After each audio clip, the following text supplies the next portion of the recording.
Welcome to the deep dive.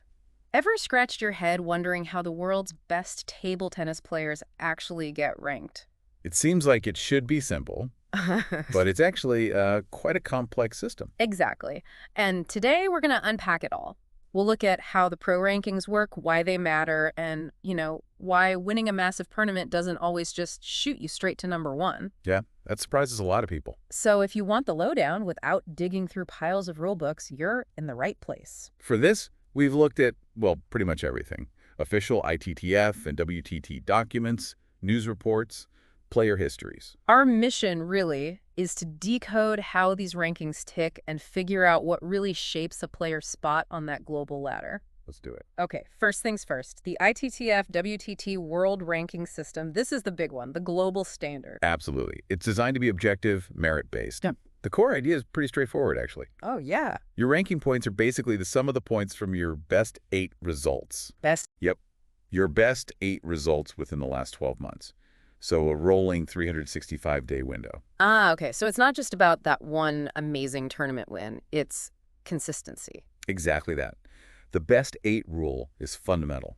If you play, say, 10 tournaments in a year, only the 8 where you earn the most points count.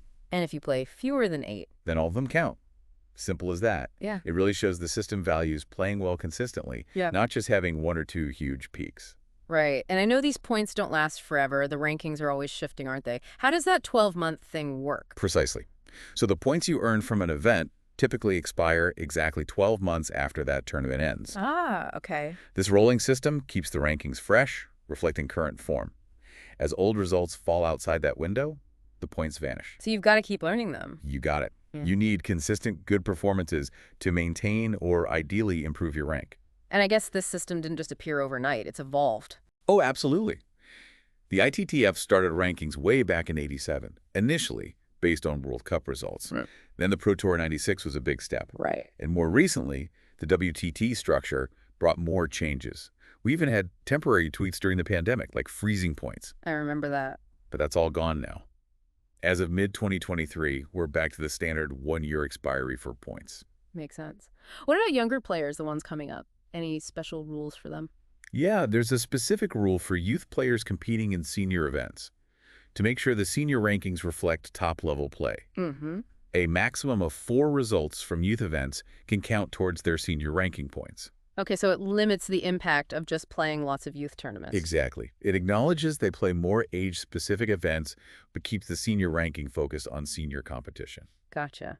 Now let's talk tournaments. This WTTT tier system seems critical. How does that play into the points? It's absolutely fundamental. Think of it like a pyramid. The bigger the event, the higher the prestige, the more points are up for grabs. Like Grand Slams in tennis. Pretty much, yeah. The higher the tier, the bigger the reward in terms of ranking points. Right, and we've got some numbers here. Winning a WTT Grand Smash.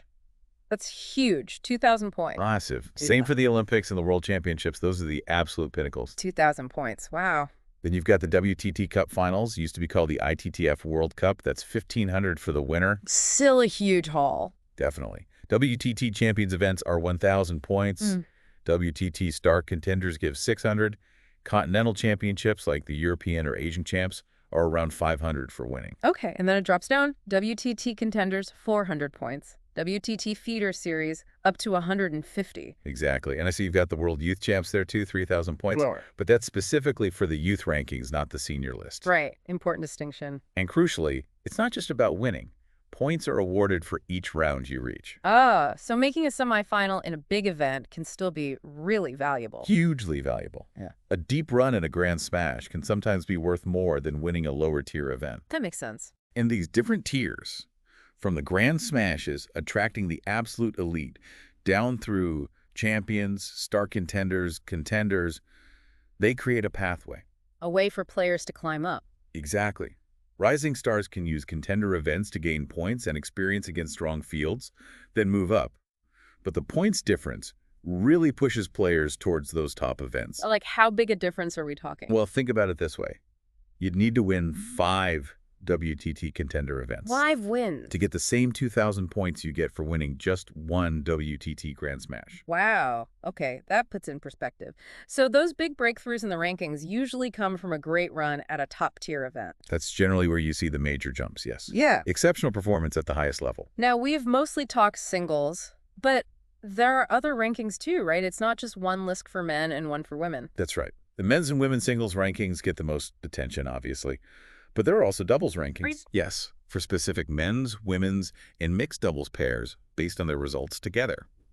And there are also individual doubles rankings. Individual. How does that work? It tries to measure a player's double skill, generally, regardless of partner. It's interesting, though, the points in doubles are usually lower than singles. Okay. What else? You've got youth rankings for different age groups, under 19, under 17, etc. Since 2022, those are based on the best 10 results. Used to be 8. 10 now. Okay. Then there are team rankings for national teams, separate rules for those, and pair rankings. Pair rankings, right. Yeah, and that's complex too, with lots of different classifications based on impairment type and level.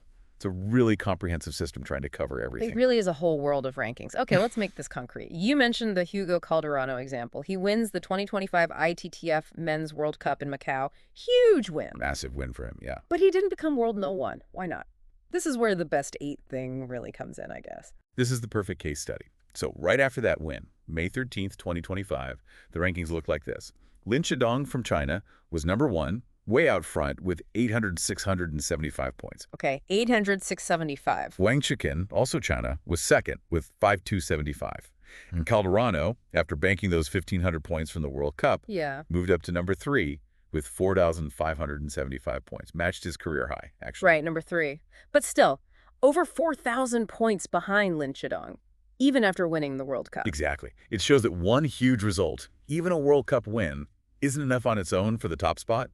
It's about the accumulation over 12 months. So Lin Shidong must have had a load of other great results in his best days. Precisely. Remember, Lin Shidong had recently won the Singapore Smash. That's a Grand Smash. 2,000-pointer. Exactly. That single result gave him a massive boost. Okay. But his total of nearly 8,700 points tells you his other 7 results in that 12-month window were also extremely strong.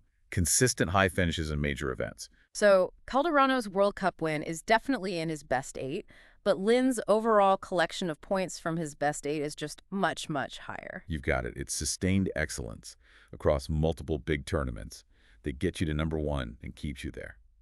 We're talking deep runs finals, semis and grand smashes, world champs, Olympics, World Cup finals, multiple times within the year. It really rewards that consistency. Lin Shidong's total suggests he's been doing that constantly. Absolutely.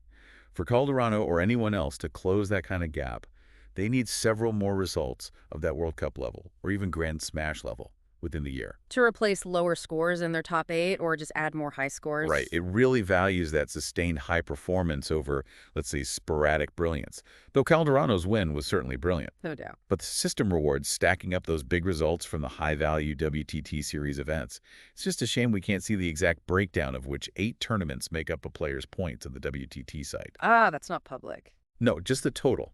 But the total tells the story of consistency, usually. That makes total sense now. It's the whole picture over the year, not just the latest headline. Okay, so these rankings aren't just a leaderboard, are they? They actually shape the tournaments themselves. Oh, completely. They're fundamental to how tournaments are structured. First off, getting into most big events, that's primarily decided by your ITTF world ranking. So higher rank, easier entry. Generally, yes. It ensures the top performers are competing in the top events. And then seeding, I assume. Higher ranks get kept apart in the draw. Exactly right. Seeding for singles uses the world ranking. For doubles, it usually uses the combined ranking of the pair, except for the WTT finals, which has slightly different rules. Okay. There are even tiebreaker rules if 2 pairs have the same combined rank. Yeah. The WTT handbook spells it all out. Like, for a small draw of 8 players, you typically seed the top 2 players so they can only meet in the final. Right. Prevents early clashes between the favorites. And there are rules for unranked players, too. Youngest gets priority. Then it's a random draw. Interesting. And you see it in formats like the World Cup group stage, too. The highest ranked players are put into different groups based on their rank. So it directly influences who plays who and when. Definitely. Now, there are other ways in, like host wildcards or WTT nomination, Right, wild card. which give chances to players who might not qualify on rank alone. But even those have restrictions sometimes. Like, host wildcards and feeder events often can't go to players already in the top 30. Okay. So it really creates this meritocratic feedback loop. Perform well, rank goes up, you get into better events, maybe get a better draw, which gives you more chances to perform well. And climb even higher. Got it. Got it. That makes a lot of sense. So we've nailed the global ITTF WTT system. But what about below that? National rankings, league rankings, how do they fit in? Yeah, that's the next layer down, and it's also really important. You've got systems at the continental level, like for European club competitions, and then within specific countries or big pro leagues. Like feeders into the main system. Kind of, yeah. They're crucial for developing talent and identifying players who can then step up and compete for those world ranking points internationally. Okay, tell me about Europe first. The ETTU Champions League and those club competitions. How do they handle rankings? Is it based on the players' world ranks? Actually, for seeding in some competitions like the Europe Trophy, which is a step below the main Champions League, it's not directly about individual player rankings. Oh, what is it then? It's based on the club's performance in European competitions over the last 3 seasons. The club's history. Yeah, and it's weighted. 50% for the current season's results, 30% for last season, 20% for the one before that. So recent success matters most, but history counts too, for the club as a whole. Exactly. And they have points for achievements, like winning the Champions League is 1,000 points for the club's ranking, winning the Europe Cup is 500, Europe Trophy is 190. Only the club's best result in a season counts. Interesting. So it's very club-focused. Very.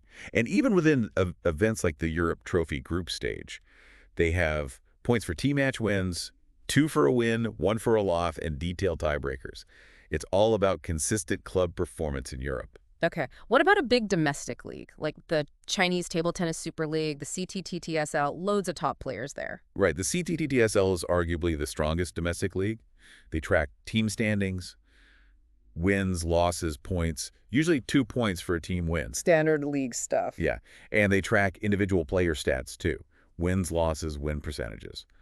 Often, the individual standings within the league for that season are based on win percentage. But is there like a persistent CTTSL ranking for individuals that carries over? Based on what we've seen, not really a long-term individual ranking like the ITTF one. It's more about tracking performance within that specific league season. So playing well there doesn't directly give you ITTF points. No, it doesn't. The impact is indirect. Playing at that high level obviously helps your game, keeps you sharp, and good performances might help you get selected for the Chinese national team to play in international WTT events, where you can earn world ranking points. But the league itself doesn't award them. Got it. So it's a proving ground, maybe helps selection, but not a direct source of world ranking points. What about national systems? Like in Brazil, the CBTM? National federations like Brazil CBTM definitely have their own ranking systems. They're used for national tournaments, picking national teams, identifying talent. Right. If you look at the CBTM website, you see things like Ranking Olympico, Ranking Paralympico, rating different lists for different purposes. But how are they calculated? Is that info public? Often, the exact methodology isn't as publicly detailed as the ITTF WTT rules are. We didn't find the specific calculation details for the Brazilian system in our sources. Okay. Generally, though, these national systems award points for doing well in domestic tournaments. They're vital for the pipeline within a country. It's just a contrast, you know. The global rules are very transparent, while national systems can be a bit more opaque from the outside. Different systems for different purposes, really. Pretty much. And just to hammer this home, playing in your national championship or your domestic league, that doesn't add points to your ITTF WTT world ranking. Correct. That's a critical distinction. 0 direct points for your ITTF WTT ranking from domestic-only events. Okay. World ranking points are earned at ITTF-sanctioned international events. The WTT tiers, world champs, Olympics, continental champs, etc. But doing well domestically can help you get to those events. Exactly. Yeah. Strong national results can lead to national team selection, which then gives you the opportunity to compete internationally and earn those world ranking points. So national and league systems are like pathways towards the global stage. Okay, I think I've got a much clearer picture now. This has been, well, a real deep dive. Let's try and sum up the key things. Right. The main ITTF WTT system, it's complex, it's dynamic, and it really, really rewards consistent high-level performance. Over that rolling 12-month period, yeah, in those tiered international events. And that's why a huge win, like Calderono's World Cup victory, is amazing, but doesn't automatically make you number one. Right. Because of the best 8 results rule, and because the person already at number 1, like Lin Shidong, has likely racked up even more points from multiple top-tier events over that same year. It really makes tournament selections super strategic for the players. Absolutely critical. And remember, while we know the rules, we don't see the exact list of which 8 tournaments make up a player's current points total. Right, that stays internal. And finally, those national and league systems, while separate, are vital for developing talent and feeding players into the international scene where they can earn those world ranking points. Couldn't said it better. They're distinct but interconnected parts of the ecosystem. Okay, so here's something to chew on after this. Thinking about how complex this system is and how much it values consistency, how would you, as a player aiming for the top, strategically plan your year? Hmm, that's the million-dollar question. What tournaments do you play? Which ones do you skip? What kind of tough choices about travel, training, peaking at the right time? What sacrifices might be needed to chase that world #1 spot? It's way more than just playing matches, isn't it? It really is a strategic puzzle. Definitely something to think about. Thanks for joining us on this deep dive.